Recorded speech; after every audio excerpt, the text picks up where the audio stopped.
Tout est imagination. Aujourd'hui, je vous invite à un voyage. Un voyage simple. Pas un exercice compliqué, pas une technique de plus. Un voyage qui ramène chacun à l'origine de ce qu'il est. Car au plus profond, vous êtes déjà tout ce que vous cherchez. Dans les textes sacrés, il est écrit « Au commencement était le Verbe, et le Verbe était avec Dieu, et le Verbe était Dieu ». Beaucoup lisent cette phrase et pensent qu'elle parle d'un mot prononcé, d'un discours. Mais elle parle de quelque chose de beaucoup plus subtil et plus puissant. Avant qu'un mot sorte de votre bouche, il y a une pensée. Avant la pensée consciente, il y a une image intérieure. Et avant l'image, il y a un ressenti, une émotion, une vibration. Le verbe, c'est cela. Ce n'est pas un mot, c'est une vibration créatrice. Une pensée imagée, ressentie, vivante. Chaque fois que vous formez une image intérieure et que vous la ressentez avec émotion, vous créez une semence. Et cette semence contient déjà le germe de sa manifestation. Quand le texte dit « le Verbe était avec Dieu », il indique que ce pouvoir créateur se tient au plus près de la source. La source, la conscience, l'infini, le champ, peu importe le nom que vous lui donnez. C'est le lieu où tout est encore possible, où rien n'est figé, où toutes les potentialités existent. Et quand il dit « le Verbe était Dieu », cela signifie que ce pouvoir créateur est divin en lui-même. Il n'est pas en dehors de vous, il vit en vous. Il agit par vos images intérieures, par vos émotions, par vos croyances. Tout ce qui existe aujourd'hui dans votre vie a d'abord été semé dans l'invisible. Une maison a d'abord été imaginée avant d'être construite. Un arbre existe parce qu'une graine l'a porté en germe. De même, votre vie se façonne à partir de vos images intérieures. Le verbe, c'est cela, une pensée imagée, ressentie, vibrante. Quand elle est portée par une émotion profonde, elle devient semence. Et cette semence porte déjà le divin en elle. Beaucoup ignorent ce pouvoir et croient que la vie leur arrive, parfois cruelle, parfois sans pitié. En réalité, la vie est belle et répond à ce que nous émettons. Nous sommes comme un poste de télévision, émetteur et récepteur. Le cerveau ne crée pas le signal, il le reçoit et le traduit. Vous pouvez casser l'appareil, le signal reste intact. De même, la conscience est partout, infinie. Vous changez de programme en changeant d'état intérieur. Vous changez de film de vie en changeant la fréquence que vous émettez.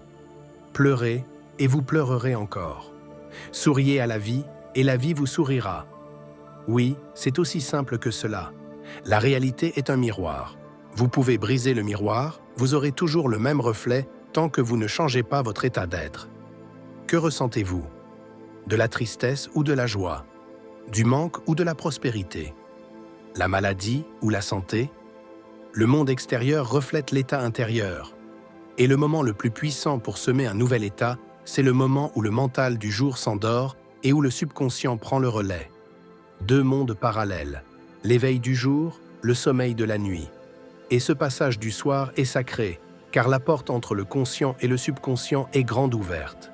C'est alors que votre verbe, votre pensée imagée et ressentie descend dans la terre du subconscient. Et c'est là que la loi de l'univers agit sans obstacle.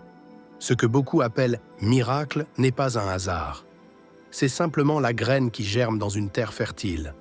Ainsi, quand vous entendez « au commencement était le Verbe », sachez qu'il s'agit de votre pouvoir créateur, ici et maintenant, l'instant présent. Pas d'un mot abstrait, pas d'un dogme. C'est une loi vivante, et elle agit pour chacun, que vous le sachiez ou non.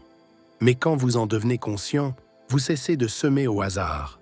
Vous devenez jardinier de votre univers. Et alors, tout change. Le jour, le monde des sens et des effets passés. Le jour, vous croyez vivre dans le présent. Mais ce que vous appelez présent n'est rien d'autre que le passé cristallisé. Tout ce que vous voyez autour de vous, personnes, circonstances, situations, n'est que l'effet d'anciens états d'être.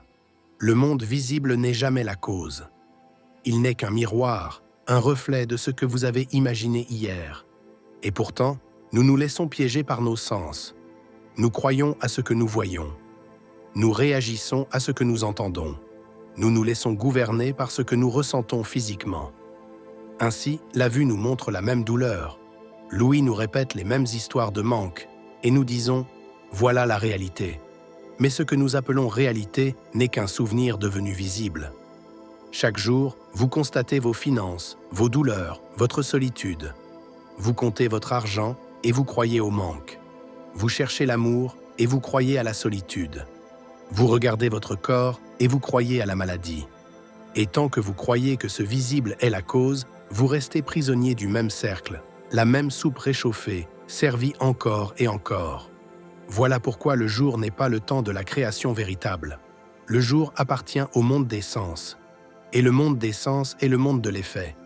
Tant que vous frappez le miroir, le reflet ne change pas. Il ne peut pas changer, car l'extérieur n'a aucun pouvoir par lui-même. La seule véritable puissance que vous avez, ici et maintenant, est de détourner votre attention de l'effet et de choisir l'état intérieur que vous voulez semer. Vous ne pouvez pas transformer immédiatement le reflet, mais vous pouvez décider de l'image qui sera projetée demain. Voilà la clé. Ne vivez pas comme une victime du visible. Osez être créateur de l'invisible.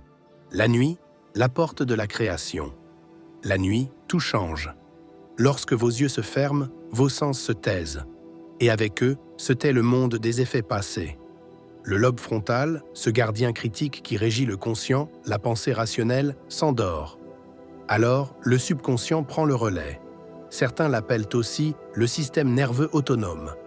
Il ne juge pas, il ne compare pas, il ne dit jamais « c'est possible » ou « impossible ». Il reçoit et il imprime. Il est comme la terre du potager. Peu importe la graine que vous lui donnez, il l'accueille et il la fait pousser. C'est pourquoi l'instant de l'endormissement est sacré. Ce que vous ressentez alors avec intensité descend directement dans la terre fertile de votre être. Si vous semez la peur, l'inquiétude, le manque, c'est cela qui prendra racine. Mais si vous semez la confiance, la gratitude, la joie, c'est cela qui fleurira. Le miracle n'est pas une exception, c'est la loi, l'ordre naturel de l'univers. Le jour, vous choisissez vos graines. La nuit, vous les semez réellement. Et le matin, sans que vous sachiez comment, les premières pousses sont déjà là. La quatrième dimension, le champ de toutes les possibilités. Quand le mental se tait, vous entrez dans un autre espace. Certains l'appellent la quatrième dimension. D'autres disent le champ de toutes les possibilités. C'est un lieu invisible, mais bien réel, où coexistent tous les futurs. Rien n'y est figé, tout est déjà accompli. Le monde visible du jour n'est que le reflet d'hier. Le véritable présent est ailleurs, dans ce champ invisible où tout existe déjà en germe. Changer d'état, c'est changer de monde. La santé, l'amour, l'abondance existent déjà. Il suffit d'entrer dans l'état où elles sont accomplies. Le miracle ne naît pas de l'effort, le miracle naît de l'état, le rituel d'ensemencement. Alors, ce soir, avant de vous endormir, choisissez une graine, une seule. Fermez les yeux et ressentez-la comme déjà vivante. Si c'est la santé, sentez la liberté de vos mouvements, la joie de respirer, de marcher, de rire. Si c'est l'abondance, ressentez l'aisance, la fluidité, le soulagement de savoir que tout est pourvu. Si c'est l'amour, ressentez la chaleur d'une présence, la douceur d'une main, le sourire d'un cœur qui vous répond. Ne pensez pas aux mots, ne répétez pas une formule, vivez l'état comme s'il était déjà vôtre. Car l'univers ne mesure pas le temps, il mesure l'intensité. Une pensée froide est une graine sèche. Une pensée vibrante est une graine vivante.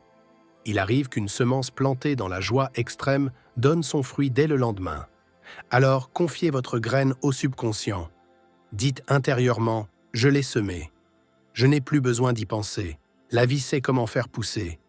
Puis, abandonnez-vous au sommeil et laissez le jardinier invisible faire son œuvre. En résumé, souvenez-vous, le jour, vous êtes le semeur. La nuit, vous êtes le champ. Et la quatrième dimension est le jardin infini où tout est possible. Le miracle n'est pas une exception, c'est la loi. Vous êtes la terre, vous êtes la semence et vous êtes aussi la récolte. Alors osez imaginer avec foi, osez ressentir votre désir comme déjà accompli. Osez habiter maintenant le monde que vous voulez voir. Car ce que vous imaginez avec intensité, vous le deviendrez. Et ce que vous devenez, le monde extérieur le reflètera. Texte écrit par Patricia Nougari. Une écriture vivante portée par une voix IA masculine, où le souffle de l'humain rejoint la vibration du numérique.